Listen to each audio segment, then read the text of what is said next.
ഈശോമിശിഹായ്ക്ക് സ്തുതിയായിരിക്കട്ടെ. എപ്പോഴും സ്തുതിയായിരിക്കട്ടെ. എനിക്ക് തോന്നുന്നു ഇന്ന് മാതാപിതാക്കളുടെ ഒരു ഡേ ആയിക്കോട്ടെ. അതായത് മാതാപിതാക്കൾ എന്ന് പറയുമ്പോൾ തീർച്ചയായിട്ടും മക്കൾ വേണമല്ലോ, എന്നാലേ നമ്മൾ മാതാപിതാക്കളാവുള്ളൂ. അപ്പോൾ ഒരു മക്കളുടെ വളർച്ചയിൽ അല്ലെങ്കിൽ മക്കളെ മാതാപിതാക്കൾ വളർത്തുന്നതിലുള്ള മാതാപിതാക്കളുടെ ഒരു പങ്കിനെ കുറിച്ചാണ് എൻ്റെ ഒരു ആദ്യത്തെ ചോദ്യം. അതിന് പല പല കാര്യങ്ങളെക്കുറിച്ച് ചോദിക്കാമെന്ന് വിചാരിക്കുന്നു. അപ്പം നമ്മളെല്ലാം ഈ മക്കൾ ജനിച്ചു വീഴുന്ന കാലം തൊട്ടേ ഞങ്ങളുടെയൊക്കെ ആദ്യത്തെ കൺസേൺ കൊച്ചിന് ഭക്ഷണം കൊടുക്കണം, കൊച്ചിച്ചിരി തടിയൊക്കെ വെച്ചിരിക്കണം, പിന്നെ പഠിക്കണം, ഇങ്ങനെ പല പല കാര്യങ്ങളെക്കുറിച്ച് നമുക്കൊരു കൺസേൺ ഉണ്ടല്ലോ. അപ്പോൾ ഈ മാതാപിതാക്കൾ ശരിക്കും പല കാര്യങ്ങൾ ചിന്തിക്കണം. ശാരീരികം, ആത്മീയം, മാനസികം ഇതെല്ലാം വളർത്തിക്കൊണ്ട് വരണമെന്നാണല്ലോ പറയുക. പക്ഷെ നമ്മൾ എവിടേക്കോ മിസ്സാകുന്നുണ്ട്. ചിലപ്പോൾ ശരീരം മാത്രം പോഷിപ്പിക്കുന്നവരുണ്ടാവും, ചിലർ ഭയങ്കര സ്പിരിച്വലാണ്, അത് ഓവറാണ്. അങ്ങനെ എല്ലാത്തിലും ഒരു ഇത് വേണ്ടേ, ഒരു ചിട്ട വേണ്ടേ, ഒരു ഇത് എങ്ങനെയൊക്കെയാണ് ഞങ്ങളാകേണ്ടത്? നമ്മളെ ഒരു അപ്പനും അമ്മയും ജനിപ്പിക്കുന്നത് ഒരു മാംസ പിണ്ഡത്തെയല്ല, 3 മേഖലയുള്ള ഒരു മനുഷ്യനെയാണ്. 1 ശരീരം, 2 ബുദ്ധി, 3 ആത്മാവ്. ഇത് 3നും കൂടിയാണ് ഒരമ്മ പ്രസവിക്കുന്നത്. പലപ്പോഴും നമ്മുടെ മാനസികമായ ബലഹീനതകളിലും ആവേശങ്ങളും സ്വാർത്ഥതയൊക്കെ മൂലം നമ്മൾ ഒന്ന് ശ്രദ്ധിക്കും, ദേഹം. ഇപ്പം ചില കാരണന്മാർ വരും, എൻ്റെ അച്ഛോ ഒന്ന് പ്രാർത്ഥിക്കണം, കുഞ്ഞ് ഭക്ഷണം കഴിക്കുന്നില്ല, തലയ്ക്ക് പിടിക്കണം, ഒന്നും കഴിക്കുന്നില്ല. അപ്പം ഭക്ഷണത്തോട് താല്പര്യക്കുറവാണ്. ഏറ്റവും കൂടുതൽ ശ്രദ്ധിക്കുന്നത് പ്രാർത്ഥനയില്ല എന്നുള്ള, ഈ ഭക്ഷണമില്ല എന്നുള്ള കാര്യമാണ്. അതേ സമയത്ത് ഇവന് പ്രാർത്ഥനയ്ക്ക് കുറവുണ്ട്, ഒന്ന് തലയ്ക്ക് പിടിക്കാവോ? അങ്ങനെ ആരും തന്നെ ചോദിക്കാറ്. ചുരുക്കം ചെല്ല് പള്ളിയിൽ പോകില്ല ചാ ഒന്ന് പറയണേന്നൊക്കെ പറയും, അത്രേ ഉള്ളൂ. അപ്പം നമ്മൾ ശ്രദ്ധിക്കുന്നത് ഭക്ഷണമാണ്. അപ്പോൾ എന്തു ഭക്ഷണം കൊടുത്താലും ദേഹം വളരും. അതാണ് അമ്മയുടെ അപ്പൻ്റെ, പ്രത്യേകിച്ച് അമ്മയുടെ ടെൻഷൻ. എന്ത് കൊടുത്താൽ വളരും? ഹോർലിക്സ്, പാരക്സ്, എക്കാലക്സ് എന്നാ കൊടുത്താൽ വളരും. ദേഹം കൊഴിപ്പിക്കുക എന്നുള്ളതാണ്. ഈ ദേഹം മാത്രം കൊഴുത്താലുള്ള പ്രശ്നം നമ്മുടെ കുഞ്ഞുങ്ങൾ കാർട്ടൂൺ കഥാപാത്രങ്ങളാണ്. കാർട്ടൂണിൻ്റെ പ്രത്യേകത ഒരു ഭാഗം വല്ലാതെ വളരുകയും മറ്റേ ഭാഗം മെലിഞ്ഞിരിക്കുകയും ചെയ്യുമ്പോഴാണ് കാർട്ടൂൺ കഥാപാത്രങ്ങൾ. ഇതുപോലെ ആത്മീയതയും ധാർമ്മികതയും ഒക്കെ അങ്ങ് ചുരുങ്ങിയിട്ട് ദേഹം മാത്രം വളരുമ്പോൾ സാമൂഹ്യ ദ്രോഹികളായ കുഞ്ഞുങ്ങൾക്ക് നമ്മൾ ജന്മം കൊടുക്കും, ദേഹത്തിൻ്റെ വളർച്ചയില്ല മാത്രം ശ്രദ്ധിക്കുമ്പോൾ.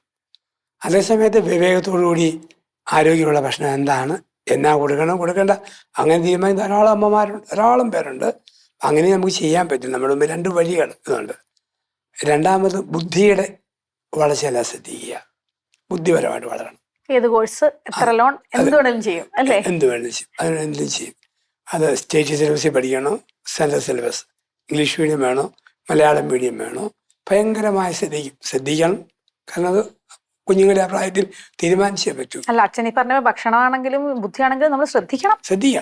നമ്മൾ അതിൻ്റെ ആ എങ്ങനെയാ പോകേണ്ടതെന്നുള്ളതേ ഉള്ളൂ. അപ്പം അവന് വിടുക. കുഞ്ഞുങ്ങളാണെങ്കിലോ അതുങ്ങൾക്ക് ഫ്രീ ടൈം ഇല്ല. കാരണം വെളുപ്പിന് ഒരു കൊലക്കയറ് കഴുത കേട്ടുണ്ട്, ടൈ, ട്യൂഷനാണ്, യൂണിഫോം. എന്നിട്ട് ട്യൂഷൻ മാസ്റ്ററുടെ വീടെന്ന കൂടാരം, സ്കൂൾ ബസ് എന്ന കൂടാരം, സ്കൂൾ എന്ന കൂടാരം, ഒരു ഫ്രീ ടൈമില്ല. അവധിക്കാലത്താണെങ്കിലും ബ്രിഡ്ജ് കോഴ്സ്, ഇങ്ങനെ ഓരോ കോഴ്സ് ഇട്ടിട്ട് ഈ മീൻപിടുത്തവും മരം കയറ്റവും അമ്മ വീട്ടിൽ പോകുന്ന ഒന്നും ഇപ്പം സമയമില്ല, ഒന്നിനും സമയമില്ല. അങ്ങനെ വന്ന് ഈ പഠിച്ച് എപ്പോഴും പഠിത്തം കഴിഞ്ഞ അവസാനം എൻട്രൻസ് എക്സാമിന് അമ്മയും അപ്പനും കൂടെ ബ്ലാക്ക് ക്യാറ്റുകൾ കമാൻഡോ നിൽക്കുന്ന പോലെ ഇടത്തും വലത്തു നിന്ന് പരീക്ഷാവളി കയറും. കൊച്ചു പരീക്ഷാവളി കയറി സ്ഥലം കണ്ടുപിടിക്കുമ്പോഴേ അമ്മ റണ്ണിങ് കമ്മിറ്റി ആരംഭിക്കുക. അപ്പനോട്, ദാ നമ്മുടെ മോൻ ഇരുന്നു. കഴിഞ്ഞ് നമ്മുടെ മോൻ ചോദ്യപേപ്പർ കിട്ടി. അപ്പം അവനെന്തോ തലയൊന്ന് വല്ലാതെ ചൊറിഞ്ഞു. അപ്പം ദാ നമ്മുടെ മോൻ ചിന്തിക്കുന്നു. അവസാനം അവനെന്തോ എഴുതി, ദാ നമ്മുടെ മോൻ എഴുതി തുടങ്ങിയിരിക്കുന്നു. എന്നാ എഴുതുന്നത്?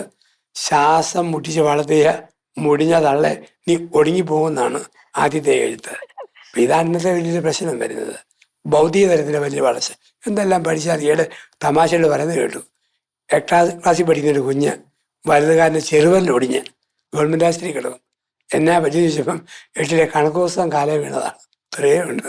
ഇങ്ങനെ പഠിക്കണം. ഇപ്പം ഭൗതിക തലത്തിൽ ഭയങ്കരമായി ശ്രദ്ധിക്കും, ശരീരം, ബുദ്ധി. പക്ഷെ ആത്മാവിന് തലം വരുമ്പോഴത്തേക്ക് അല്ലെ ധാർമ്മിക തലം വരുമ്പം ആ ശ്രദ്ധ കൊടുക്കാറില്ല. മോൻ്റെ സംസാര രീതി, വർത്തമാനങ്ങൾ, ഇങ്ങനെയുള്ള കാര്യത്തിൽ നമ്മൾ ശ്രദ്ധിക്കത്തില്ല. ബാക്കി എല്ലാത്തിനും നമ്മളങ്ങ് ശ്രദ്ധിക്കും, ഇതങ്ങ് വിട്ട് കളയും. അപ്പം ഇവിടെയാണ് നമുക്കൊരു വലിയ പ്രശ്നം വരുന്നത്. നമ്മുടെ ആരോഗ്യമുള്ള ശരീരം, ആരോഗ്യമുള്ള മനസ്സ്, ആരോഗ്യമുള്ള ആത്മാവ്, അങ്ങനെ കുഞ്ഞിനെ ട്രെയിൻ ചെയ്യുന്നതാണ് മക്കളെ വളർത്തുന്ന മാതാപിതാക്കൾ എന്ന് പറയുക. മറ്റേത് കൊഴിപ്പിക്കുന്ന അപ്പനമ്മ, മുഴിപ്പിക്കുന്ന അപ്പനമ്മ, വളർത്തുമെന്ന് പറയാൻ പറ്റിയല്ല. ശരിക്കും വളരണം, ഈ തലങ്ങളിലൊക്കെ വളരണം. അതിന് വേണ്ടുന്ന ഗൈഡൻസ് കൊടുത്ത് കൂടെ നിന്ന് ശ്രദ്ധിക്കുകയും ചെയ്യണം. പഠനമാണേലും വിശ്രമിക്കേണ്ട സമയം വിശ്രമിക്കാൻ പറയണം, വായിക്കേണ്ട സമയം വായിക്കാൻ പറയണം, പഠിക്കാതെ കുഴപ്പമില്ല കണ്ടാൽ ഫോണെ നോക്കുന്ന എന്താണെന്ന് നോക്കിയിരിക്കണം. ഇങ്ങനെയുള്ള രീതികളിലൂടെയാണ് ഒരു വളർത്തൽ. 3 വളർച്ച: ശരീരം, ബുദ്ധി, ആത്മാവ്. ഇത്രയും വളരണം. അപ്പൊ ഞാൻ ഓർക്കണം, ഇങ്ങനെ വളർത്തുന്നു എന്ന് പറഞ്ഞ പോലെ തന്നെ വളരെ പ്രധാനപ്പെട്ട ഒരു കാര്യമാണല്ലോ, മക്കളെ സ്നേഹിക്കണം എന്ന് നമ്മൾ പറയാറുണ്ട്. ഇപ്പൊ ബൈബിളിൽ തന്നെ പറയുന്നതല്ലേ, മക്കളെ പ്രകോപിപ്പിക്കരുത്, അവരെ സ്നേഹിക്കണം എന്നാണ്. പക്ഷെ ഈ സ്നേഹിക്കേണ്ടത് എങ്ങനെയാണെന്നുള്ളത് ഇപ്പോഴത്തെ ഏറ്റവും വലിയ കൺഫ്യൂഷൻ. മക്കളെ കെട്ടിപ്പിടിക്കണം, ഉമ്മ കൊടുക്കണം, അതൊക്കെ ഒരു സൈഡിൽ പറയാറുണ്ട്. പക്ഷെ എന്നാൽ കുറച്ച് സ്ട്രിക്റ്റ് ആയിട്ട് പറഞ്ഞാൽ അടുത്ത ദിവസം ആത്മഹത്യ ചെയ്യുമോ, അതൊരു പ്രശ്നമാണ്. പിന്നെ ഇപ്പൊ ആത്മീയ കാര്യങ്ങളാണല്ലോ, എന്ത് കാര്യത്തിനാണല്ലോ നമ്മൾ കുറച്ച് സ്ട്രിക്റ്റ് ആയിട്ട് വഴക്ക് പറഞ്ഞാൽ ഒന്നേ നമുക്ക് സ്ട്രെസ് കൂടും, ഇവര് നന്നാവൂല്ലല്ലോ, അല്ലെങ്കിൽ നമുക്ക് ടെൻഷനായി, പിന്നെ നമ്മൾ ദേഷ്യപ്പെട്ടു, വഴക്ക് പറഞ്ഞു, വിഷമിച്ചു. അപ്പൊ എങ്ങനെ ഇവരെ ഒന്ന് സ്നേഹിക്കണം? കാര്യം ഇവരോടുള്ള സ്നേഹം കൊണ്ടാണല്ലോ എപ്പോഴും പഠിക്കാൻ പറയുന്നത്, അല്ലെ പ്രാർത്ഥിക്കാൻ പറയുന്നത്, അല്ലെ ഇന്നത് ചെയ്യാൻ പറയുന്നത്. ഇങ്ങനെയുള്ള ഇൻസ്ട്രക്ഷൻസോ അങ്ങനത്തെ ഉപദേശങ്ങളോ ഒന്നും പലപ്പോഴും മക്കൾക്ക് ഇഷ്ടമല്ല. അവർ പറയുന്നത്, ഈ അപ്പനും അമ്മയും എന്താണ് ഇത്ര ഇങ്ങനെ അരഗൻ്റ് ആയിരിക്കുന്നത്, ഇവരെന്താണ് നമ്മളെ അണ്ടർസ്റ്റാൻഡ് ചെയ്യാത്തത്. ഇതൊക്കെ ഇപ്പൊ എല്ലാ പേരൻസും പറയുന്ന ഒരു കാര്യങ്ങളാണ്. അപ്പൊ ഈ മക്കളെ ഞങ്ങൾക്ക് എങ്ങനെ ഒന്ന് സ്നേഹിക്കാം? അത് നമ്മൾ അവതരിപ്പിക്കുന്ന രീതിയിലാണ് അടങ്ങിയിരിക്കുന്നത്. കുഞ്ഞുങ്ങൾക്ക് തോന്നണം ഞങ്ങളുടെ നന്മയ്ക്ക് വേണ്ടിയാണ് ഇത് പറയുന്നത്. അപ്പം അങ്ങനെ പറയുമ്പം അവർക്ക് മനസ്സിലാവും അതിൻ്റെ ലക്ഷ്യം എന്നാണ്. നമുക്ക് 100 കൂട്ടം പണിയും ചെയ്ത് വികാരത്തിൻ്റെ വിഴുപ്പുകൊണ്ടുമായിട്ട് ഇരിക്കുമ്പം കൊച്ചു കൊച്ചു കാര്യങ്ങൾക്ക് അനുവാദിയുമല്ല നമ്മൾ പൊട്ടിത്തെറിക്കും. അത് നമ്മുടെയും കുഴപ്പമില്ല. ഒത്തിരി പണിത് മടുത്ത് വരുമ്പം അറിയാതെ പറഞ്ഞു പോകുന്ന നമുക്ക് പിന്നീട് അത് ഖേദിക്കുന്ന ഭൂതകാല സ്മരണയായിട്ട് മാറുന്നുണ്ടെങ്കിൽ അതാണ് പ്രശ്നം. നമുക്കൊരിക്കലും ഖേദിക്കുന്ന ഭൂതകാല സ്മരണ തരുന്ന പെരുമാറ്റങ്ങൾ നമ്മൾ കുഞ്ഞുങ്ങളോട് ചെയ്യരുത്. അത് ദേഹത്ത് ഒരു നുള്ളു കൊടുക്കുന്നതാണെങ്കിലും അല്ലെങ്കിൽ പറയുന്ന രീതിയാണേലും പരുഷമായിട്ട് പറയല്ല. ആ ഒരു ബാലൻസ് അപ്പനും അമ്മയും നേടിയെടുക്കാൻ പഠിക്കണം. അതൊരു കലയാണ്. കാരണം ഇപ്പോൾ ഒരു കുഞ്ഞ് ഭയങ്കരമായിട്ട് എന്തോ അല്പം പൈസ അങ്ങ് കട്ടെടുത്തു. അതിൻ്റെ ഒരു ഏജിൽ ക്ലെപ്റ്റോമേനിയ എന്ന് പറഞ്ഞ ടെൻഡൻസിയുണ്ട്. അത് 6-ാം വയസ്സ് മുതൽ 16-ാം വയസ്സ് വരെയുണ്ട്. ക്ലെപ്റ്റോമേനിയ, ടെൻഡൻസി ടു സ്റ്റീൽ. ചുമ്മാ കട്ട് തിന്നാൻ തോന്നും, കട്ടെടുക്കാൻ തോന്നും. അപ്പം അതിനങ്ങോട്ട് വലിയ പൂജകൾ ജയിലിൽ വിടുന്ന ജയിൽ പുള്ളിയെ പോലെ കാണരുത് ആ സമയത്തെ. എന്നാൽ അതിനോട് സ്നേഹത്തോടെ വരും, മക്കളെ എന്നാ വിചാരം തരുമല്ലോ, ഇഷ്ടം പോലെ നിനക്ക് എടുക്കാം, തുറന്നു വെച്ചേക്കാം, പക്ഷേ ഒളിച്ചെടുക്കല്ലേ. അത് കള്ളത്തരത്തിന് ചെറിയൊരു രൂപമാകട്ടോ, ആ രീതിയിൽ നമ്മൾ പറയാവുള്ളൂ. അല്ലെ പോയി എന്തെങ്കിലും ഒരു സ്കൂളിൽ പോയി പരീക്ഷയ്ക്ക് കോപ്പി അടിച്ചു, ഇനി ഞങ്ങൾ ജീവിച്ചിട്ട് കാര്യമില്ല, നീ കോപ്പി അടിച്ചില്ല. ഇല്ല മക്കളെ, കോപ്പി അടിക്കില്ല. മഹാത്മാഗാന്ധി തന്നെ പറയുന്നുണ്ടല്ലോ അങ്ങനെ ചെറിയൊരു അബദ്ധം വരുമ്പോഴേക്ക് തിരുത്തലിനെ കുറിച്ച്. അപ്പം വലിയ വ്യക്തികൾക്കും പാളിച്ച പറ്റാം.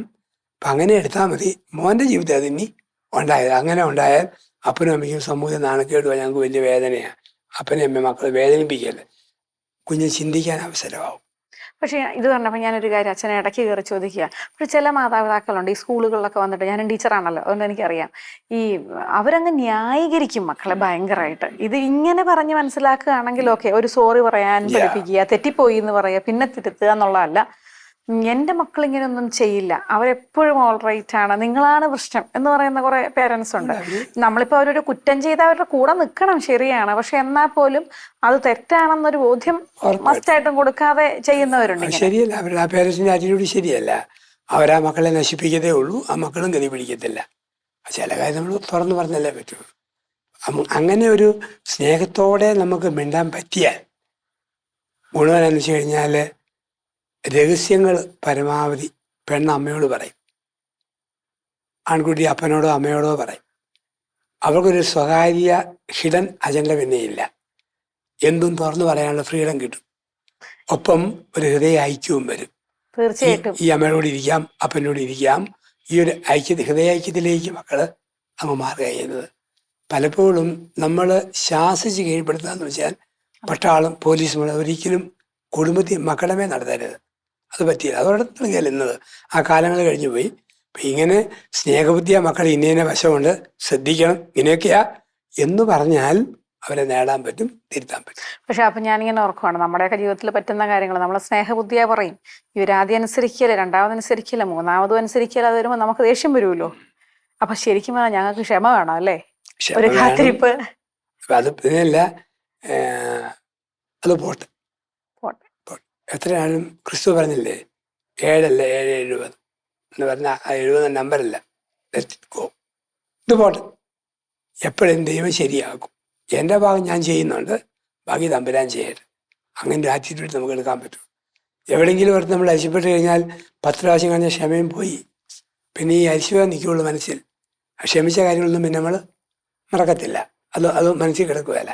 അതാണ് ഇതിന് വലിയൊരു അപകടം എന്ന് പറയാം. അപ്പം നമുക്കൊരു ഹൃദയൈക്യം ഉണ്ടാകണമെങ്കിൽ, കുഞ്ഞുങ്ങൾ ഒന്നും മറയ്ക്കാതെ തുറന്നു പറയണമെങ്കിൽ, സ്നേഹിക്കുന്ന അമ്മയുണ്ട്, സ്നേഹിക്കുന്ന അപ്പനുണ്ട്, ആ രീതിയിൽ നമ്മൾ പ്രതികരിക്കണം. അങ്ങനെ കുഞ്ഞുങ്ങളെ പഠിപ്പിക്കുകയും വേണം. അതാണ് യഥാർത്ഥത്തിൽ സ്നേഹമൊന്നും. അല്ലാണ്ട് വാരിക്കോരി കൊടുക്കുന്ന ഊട്ടുന്ന ഒന്നുമല്ല.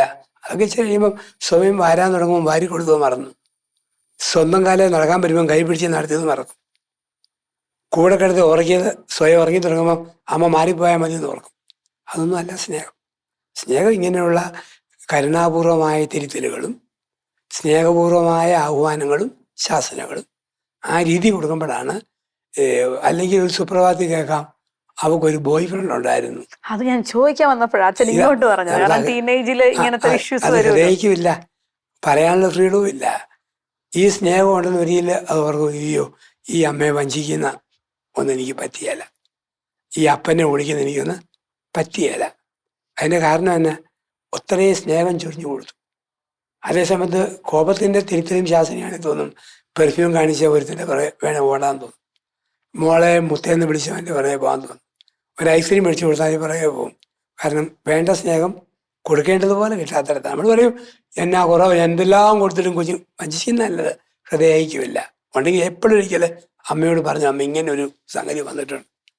അത് പറയാനുള്ള ഒരു ഫ്രീഡം വരണമെങ്കിൽ ഇങ്ങനെയുള്ള സ്നേഹമായിരിക്കണം നമ്മൾ കൊടുത്തു വളർത്തേണ്ടത്. ഞാൻ ഓർക്കാം അതുപോലെ തന്നെ ഈ സ്പിരിച്വൽ കാര്യങ്ങളിലേ നമ്മൾ സ്ട്രിക്റ്റ് ആവണ്ടേ ശരിക്കും. അതായത് ഇപ്പോഴത്തെ മക്കളോട് രാവിലെ എഴുന്നേറ്റ് പള്ളിയിൽ പോകാൻ പറഞ്ഞാൽ അവർ പോകണമെന്നൊന്നുമില്ല, അവർ കിടന്ന് ഉറങ്ങുള്ളൂ. അല്ലെങ്കിൽ ഇന്ന സമയത്ത് കുരിശ് വരയ്ക്കണമെന്ന് പറഞ്ഞാൽ പ്രായം കൂടുന്തോറും ചിലപ്പോൾ മടിയാണ്.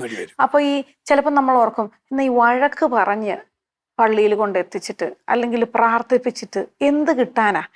അല്ലെങ്കിൽ അവർക്ക് അറിയാമല്ലോ അവരുടെ ഇഷ്ടത്തിനനുസരിച്ച് ചെയ്യട്ടെ എന്ന്. സത്യം പറഞ്ഞാൽ ഇത് രണ്ടും കൂടെ കേൾക്കുമ്പോൾ കൺഫ്യൂഷൻ തോന്നാറുണ്ട്. അവരുടെ ഇഷ്ടത്തിന് അങ്ങ് വിട്ടോട്ടെ എന്ന് പറഞ്ഞ് ഇവർ പ്രാർത്ഥിക്കുകയില്ല, പള്ളിയിൽ പോകുകയില്ല, വേദാടം പഠിക്കില്ല എന്ന് പറഞ്ഞു കഴിഞ്ഞാൽ അതെങ്ങനെ ശരിയാകും? അപ്പം നമ്മൾ അവിടെ ഒരു സ്ട്രിക്ട്നെസ് വേണ്ടേ? ആക്ച്വലി വേണം. അവിടെയും നമ്മൾ അവതരിപ്പിക്കുന്ന രീതിയിലാണ് പ്രധാനം. ഇപ്പം കുഞ്ഞുങ്ങളോട് പറയുകയാണ് പള്ളിയിൽ പോടാ ഇല്ലേ, അപ്പം അവർക്ക് അരിശം വരും. കുറച്ച് കഴിയുമ്പോഴത്തേക്കും ടോം, കാർട്ടൂണിസ്റ്റ് ടോമുണ്ട്, ബോബനും മോളിയൊക്കെ ചെയ്യും. ടോം പറഞ്ഞിട്ടുണ്ട്, വെച്ചാൽ എൻ്റെ കുഞ്ഞിനാളിൽ നിർബന്ധിച്ച് പള്ളിയിൽ പോകാൻ അമ്മ പറയുമായിരുന്നു. കുറേ ഏഴാമ്മമാരും അന്ന് പോയിട്ടുണ്ട്. പക്ഷേ സ്വന്തമായിട്ടൊരു നിലപാട് വന്നപ്പോൾ ഞാൻ ഏറ്റവും വെറുത്തത് പള്ളിയിലെ കാര്യങ്ങളെയുമാണ്. കാരണം കുഞ്ഞിനാളിലുള്ള ഒരുപാട് വെറുപ്പുകൾ പിന്നീട് എൻ്റെ ജീവിതത്തിലേക്ക് കടന്നു വരുന്നു. അപ്പോൾ കുഞ്ഞുങ്ങളോട് ദൈവിക കാര്യം പറഞ്ഞു കൊടുക്കുമ്പോഴേ നമ്മൾ പറയുന്ന രീതി ശ്രദ്ധിച്ചാൽ മതി. പറഞ്ഞാൽ ശരിയായിരുന്നു പറഞ്ഞ് കണ്ണടയ്ക്കുമല്ല, അതടുത്ത രീതി പറയുമ്പം ഇങ്ങനെ പറഞ്ഞു കൊടുക്കാനായിട്ട് നമ്മൾ ശ്രമിച്ചാൽ മതി. മക്കളെ, നമ്മൾ ശരീരവും ബുദ്ധിയും മാത്രമല്ല, ഒരു ആത്മീയതലമുണ്ട്.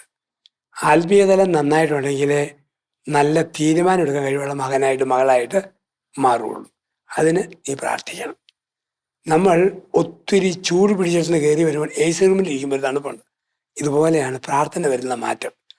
തല പുകഞ്ഞ് പഠിക്കുമ്പോൾ നീ പുകയും. തണുക്കാൻ അല്പസമയം ഒന്ന് പ്രാർത്ഥിക്കണം. ഒത്തിരി പഠിച്ച് ഓടി നടക്കുമ്പം ചുമ്മാ പള്ളി പോയി ഇരിക്കാനൊന്ന് പഠിക്കണം. എത്ര മണിക്കൂർ? നമുക്ക് 24 മണിക്കൂറല്ലേ, അതിലൊരു 3/4 മണിക്കൂർ ഒരു കുർബാനയ്ക്ക് പോകാനായിട്ടൊക്കെ നോക്കുന്നത് നമുക്ക് നല്ലതാണ്.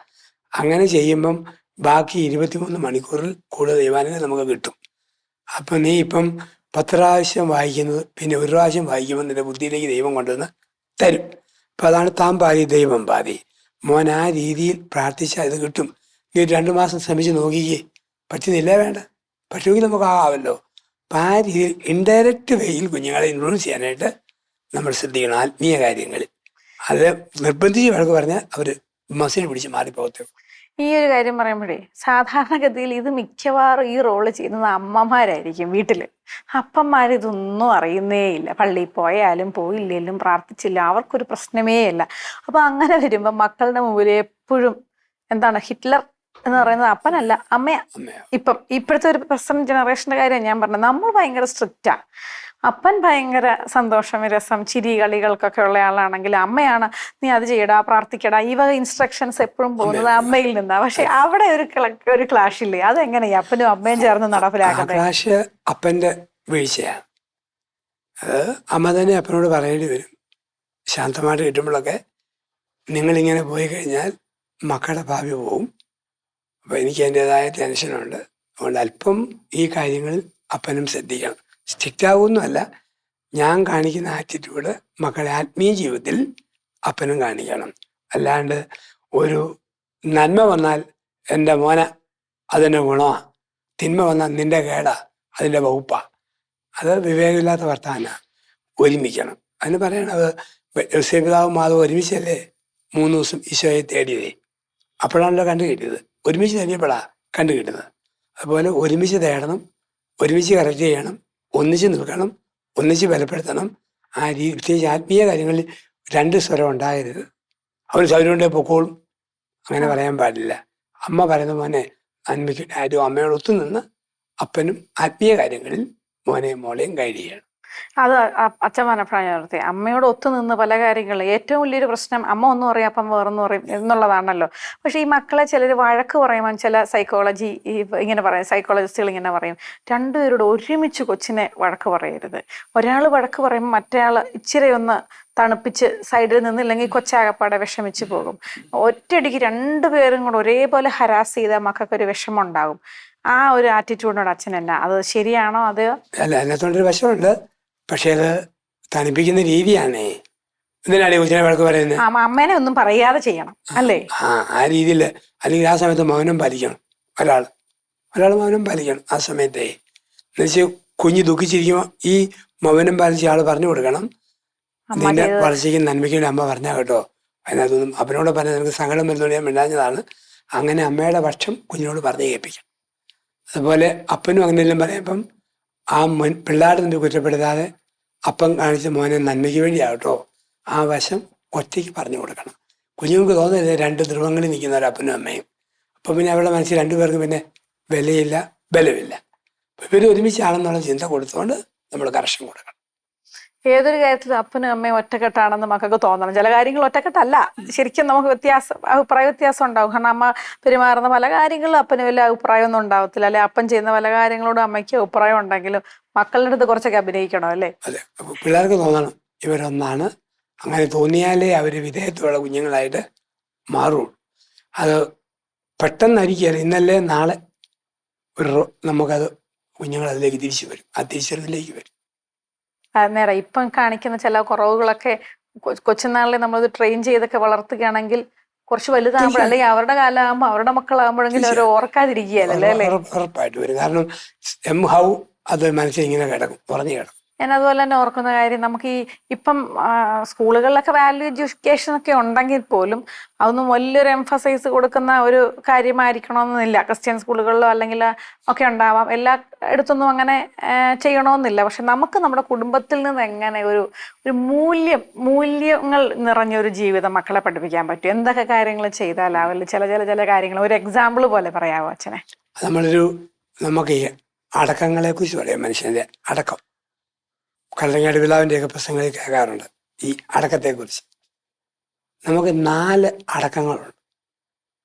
1 കുടുംബ അടക്കം, 2 സാമൂഹ്യ അടക്കം, 3 നമ്മളുടെ ദേഹത്തിൻ്റെ അടക്കം, 4 ആത്മീയ അടക്കം. ഇത് പരിക്കാത്ത ആരംഭിക്കുന്നു. 1 ഒരു കുടുംബ അടക്കമാണ്. അത് അമ്മയിൽ നിന്നാണ് പഠിക്കുക. ഒരു വീട്ടിലെങ്ങനെ പെരുമാറും, കൊച്ചു കാര്യത്തിന് അമ്മഞ്ഞുള്ളും വഴക്ക് പറയും, അങ്ങനെയല്ല ഇങ്ങനെയല്ല, അങ്ങനെ പോകും ഇങ്ങനെ പോകും. ഒരു ബേസിക് ട്രെയിനിങ് കിട്ടുന്നത് കുടുംബത്തിൽ നിന്നാണ്. അപ്പം അവിടെ ഒരു കുഞ്ഞുള്ള സൗര്യം പോലെ ഇരുന്നോടെ നോക്കുകയല്ല. അപ്പം ആ ഒരു അടക്കം ആദ്യമേ പഠിപ്പിക്കുന്നു, ഒരു കുടുംബ അടക്കം. അപ്പം അങ്ങനെ വരുമ്പം അതിനകത്തൊരു ധാർമ്മികതയുണ്ട്. ഒരു കുടുംബത്തിൽ എങ്ങനെ പെരുമാറണം, അല്ലെ കാരണം വല്യപ്പനെ കാണുമ്പോൾ എഴുന്നേൽക്കുന്നു, അല്ലെ സ്തുതി ചെല്ലുന്നു. ഇപ്പോൾ ഒരു കുടുംബത്തിൽ ജീവിക്കുന്ന ഒരു ചിട്ടയും അടക്കവും വിധേയത്വവും അമ്മ പഠിപ്പിക്കണം, കുഞ്ഞുങ്ങളെ കൊച്ചുനാൾ മുതലേ പഠിപ്പിക്കണം. 2, സാമൂഹ്യ അടക്കമുണ്ട്. ഒരു ഗസ്റ്റ് വരുമ്പോൾ എങ്ങനെ സ്വീകരിക്കും, പുറത്തെങ്ങുമ്പം എങ്ങനെ പെരുമാറും, വർത്തമാനം പറയുന്നത് എങ്ങനെ ആയിരിക്കണം, എങ്ങനെ നീന്തിച്ച് മിണ്ടാൻ പറ്റും, അത് അപ്പനെ കണ്ടുപഠിക്കണം. ഹലോ പറയുന്ന, ഗീറ്റ് ചെയ്യുന്ന, ഹായ് പറയുന്ന ഒരപ്പൻ. അപ്പം ആ ഒരു അടക്കം അവിടെ ചുമ്മാ ഒരു മൃഗം പോലെ ഓടുകയല്ല, ഒതുങ്ങി നിന്ന് അടങ്ങി നിന്ന് എന്തെല്ലാം ചെയ്യാൻ പറ്റും. അതൊരു സാമൂഹിക അടക്കം, കുടുംബടക്കം സാമൂഹിക അടക്കം. മറ്റൊന്ന് ദേഹത്തിൻ്റെ അടക്കം. അത് സാറന്മാരിൽ നിന്നാണ് പഠിക്കുന്നത്. സാറന്മാർ മക്കളെ ചുമ്മാ ക്ലാസ്സിരിക്കും മൂക്കിൽ വിരലിടൽ, പേന കൊണ്ട് വല്ല കുത്തരുത്, ചുമ്മാ ഇരിക്കുമ്പോൾ കാല് കുലുക്കിക്കൊണ്ടിരിക്കരുത്. ഇത് സാറന്മാർ പഠിപ്പിക്കും. അപ്പം ഇതെല്ലാം നമ്മളെ വളർത്തുന്ന ഭാഗം ആ ദേഹത്തിൻ്റെ അടക്കം. ഒരു ആത്മീയ അടക്കം അൾത്താരയെന്ന് പഠിക്കും. പള്ളി വർത്താനം പറയല്ല, കൈകൂപ്പി നിൽക്കണം, എങ്ങനെ പെരുമാറണം. ഈ അടക്കങ്ങളൊക്കെയാണ് നമ്മുടെ ധാർമ്മികതയുടെ ബലമെന്ന് പറയുക. ഒരു മോറൽ സ്ട്രെങ്ത് അവിടെയാണ്, ധാർമ്മിക ബലം അവിടെയാണ്, ഒരു വലിയ ശക്തി അവിടെ വരികയും ചെയ്യും. അപ്പോൾ ഈ ട്രെയിനിങ്ങുകൾ കൊടുത്ത് നന്മയിലാക്കി വളർത്തിയെടുക്കുമ്പോഴാണ് സത്യവും നീതിയൊക്കെ മുറുകെ പിടിക്കുന്ന മക്കളായി, സമൂഹത്തിന് മാന്യമായി പെരുമാറുന്നവരായി, ഇടപെടലുകളിൽ ഹൃദ്യതയുള്ളവരായി നമ്മൾ മാറുന്നത് അങ്ങനെയുള്ള അവസരങ്ങളിലാണ്. അപ്പം ആ ഒരു ധാർമ്മിക മൂല്യങ്ങളിൽ മക്കളെ വളർത്താൻ പറ്റും ഈ അടക്കങ്ങൾ അഭ്യസിപ്പിച്ചാൽ. അതുപോലെ തന്നെ നമ്മൾ ഈ മക്കൾക്കൊക്കെ ഇപ്പോഴത്തെ ഒരു വലിയ പരാതി, ഞാനൊരു ടീച്ചറാണല്ലോ, അപ്പം പല കോഴ്സും പഠിക്കാൻ വരുമ്പോൾ തന്നെ എന്തിനാണ് നിങ്ങൾ പഠിക്കുന്നതെന്ന് ചോദിച്ചാൽ അറിയില്ല, എന്തിനോ പഠിക്കുന്നു. ഇപ്പം ഒരു റിസൾട്ട് വന്നാൽ പോലും അറിയില്ല അടുത്ത ഏത് കോഴ്സിനാ ചേരേണ്ടതെന്ന്. അങ്ങനെ ഒരു പ്രത്യേക ലക്ഷ്യങ്ങളൊന്നും ഇല്ലാത്ത ഒരു പോക്കാണ് പലയിടത്തും. അല്ലെങ്കിൽ അപ്പനും അമ്മയ്ക്കും ലക്ഷ്യങ്ങളുണ്ട്, അവർ പറയുന്നത് മക്കൾ ചെയ്യുന്നു പോകുന്നു എന്നൊക്കെ ഉള്ളതാണ്. അപ്പോൾ നമുക്ക് കുഞ്ഞുനാളിലെ തന്നെ അങ്ങനെ ഒരു ജീവിതത്തിനൊരു ലക്ഷ്യം പല രീതിയിലാണ്. ഞാൻ പറഞ്ഞ ഈ എഡ്യൂക്കേഷനെ കുറിച്ച് മാത്രമല്ല കേട്ടോ, നമ്മൾ എന്തിനാണ് ജീവിക്കുന്നത്, അങ്ങനെ ഒരു ലക്ഷ്യം പല കാര്യങ്ങളിലും. അൾട്ടിമേറ്റ് ലക്ഷ്യം നിത്യജീവനാണ്, അത് ശരിയാണ്. അപ്പൊ അങ്ങനെയുള്ളൊരു സംഗതി, എന്തിനാണ് ഈ ലൈഫ് എന്നൊക്കെ ഉള്ളത്, അതെങ്ങനെ നമുക്ക് ഈ മക്കളെ ഒന്ന് ബോധവൽക്കരിക്കാം? ഈ ആത്മീയ ആചാര്യന്മാർ പറയും, ഒരു മല കയറുമ്പോൾ ആദ്യമേ നീ എത്തേണ്ട ലക്ഷ്യത്തിൽ കണ്ണുവെക്കുക, അപ്പോൾ നിന്റെ കാല് അറിയാതെ ചലിക്കും. അബ്ദുൽ കലാം പ്രസംഗത്തിൽ പറയാറുണ്ട്, നക്ഷത്രങ്ങളിൽ പോകാൻ പറ്റുന്നിരിക്കുകയല്ല, പക്ഷെ നക്ഷത്രത്തിൽ എത്തുന്നതിനെ കുറിച്ച് സ്വപ്നം വേണം.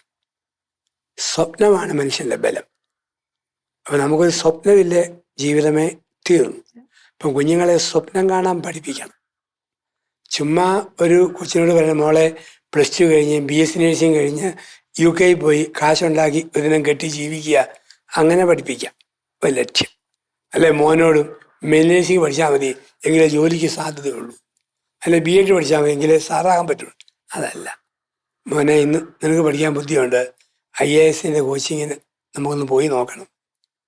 മോളെ നിനക്ക് CAക്ക് പഠിക്കാൻ കഴിവുള്ളൂ, അത്ര ഐക്യമുണ്ട്. അങ്ങനെ ഈ താഴ്ന്ന ലെവലിൽ നിന്നും ഉയർന്ന ഗ്രേഡുകൾ പറഞ്ഞു പഠിപ്പിക്കണം. അപ്പം ആ കുഞ്ഞുങ്ങൾക്കും പഠിക്കുന്ന കാലത്ത് തന്നെ ഉണർവ് വരും, എനിക്കിതിനെ പറ്റുമായിരിക്കും, അതുകൊണ്ടാണല്ലോ പറഞ്ഞത്. അപ്പം നമ്മുടെ ലക്ഷ്യങ്ങൾ ഉന്നത സ്ഥാനങ്ങളിൽ വെക്കുക, അങ്ങനെ വെക്കാൻ കുഞ്ഞുങ്ങളെ പഠിപ്പിക്കുക. അല്ലാണ്ട് മോനെ നീയും വളർന്നു വരുമ്പം അപ്പനെ പോലെ റബ്ബർ വെട്ടണം കേട്ടോ, കത്തി ഇങ്ങനെ പിടിക്കാവുള്ളൂ, അല്ലെ അമ്മയെ പോലെ മോളെ നീയും പാത്രം തെച്ച് കഴിയുന്ന ഒരു കുശിനിപ്പണിക്ക് പോയാൽ മതി, അല്ലെ അങ്ങനെയുള്ള കൊച്ചു കൊച്ചു ലോകത്തിന് ലക്ഷ്യം കൊടുക്കാതെ ഇവർക്ക് ഒരു അനന്ത സാധ്യത ഉണ്ടെന്നൊരു ചിന്ത, നടന്നു പോലും നടന്നില്ല പോലും ചിന്തയുണ്ട്. അത് ചില കുഞ്ഞുങ്ങൾ ക്ലിക്ക് ചെയ്യും. അവർ പിന്നീട് പറയും, അന്ന് പറഞ്ഞ വാക്കാ ഞങ്ങളെ ഇങ്ങനെയാക്കിയത് എന്ന് പറയും. അപ്പം ആ ഉയർന്ന മൂല്യങ്ങൾ പറഞ്ഞു കൊടുക്കണം മക്കൾക്ക്, ഉന്നതമായ മൂല്യങ്ങൾ. നിങ്ങൾക്കിത് പറ്റും, സമൂഹത്തെ സ്വാധീനിക്കാൻ, തീരുമാനങ്ങൾ രൂപാന്തരപ്പെടുത്താൻ, ലോകത്തെ ക്രമിക്കാനൊക്കെയുള്ള കഴിവ് നിങ്ങൾക്കുണ്ട്. ആ രീതിയിൽ പറഞ്ഞു കൊടുക്കുന്ന ഉത്തമമായ ഉന്നതമായ ജീവിതലക്ഷ്യങ്ങൾ പറഞ്ഞു കൊടുത്ത് അവരെ വളർത്തിയാൽ ആ മക്കൾ സമൂഹത്തിന് നന്മയായിരിക്കും, നമുക്ക് എല്ലാവർക്കും നേട്ടമായിരിക്കും. പക്ഷെ എന്തായാലും തീർന്നിട്ടില്ല, ഇനിയും ക്വസ്റ്റ്യൻസ് ഇങ്ങനെ കിടക്കുകയാണ്. കാരണം മാതാപിതാക്കൾ മക്കളെ വളർത്തുന്ന കാര്യത്തിൽ ഒരുപാട് കാര്യങ്ങളിൽ നമ്മളിങ്ങനെ റിച്ച് ആയിക്കൊണ്ടിരിക്കണം. അപ്പം എനിക്ക് തോന്നുന്നു ഈ എപ്പിസോഡ് ഇവിടെ അവസാനിപ്പിക്കാൻ പറ്റില്ല. അപ്പോൾ അതുകൊണ്ട് ഈ എപ്പിസോഡ് നമുക്ക് തുടരണം. അപ്പം ഇന്നത്തെ സമയം കഴിഞ്ഞത് കൊണ്ട് നമുക്ക് ഇവിടെ വൈൻഡപ്പ് ചെയ്യാം. അടുത്ത എപ്പിസോഡിൽ ഇതേ വിഷയം തന്നെ കുറച്ചുകൂടെ ചോദ്യങ്ങൾ എന്നിൽ ഇങ്ങനെ അവശേഷിക്കുന്നുണ്ട്. അപ്പം അടുത്ത എപ്പിസോഡിൽ നമുക്ക് വീണ്ടും തുടരാം. Thank you father. Thank you.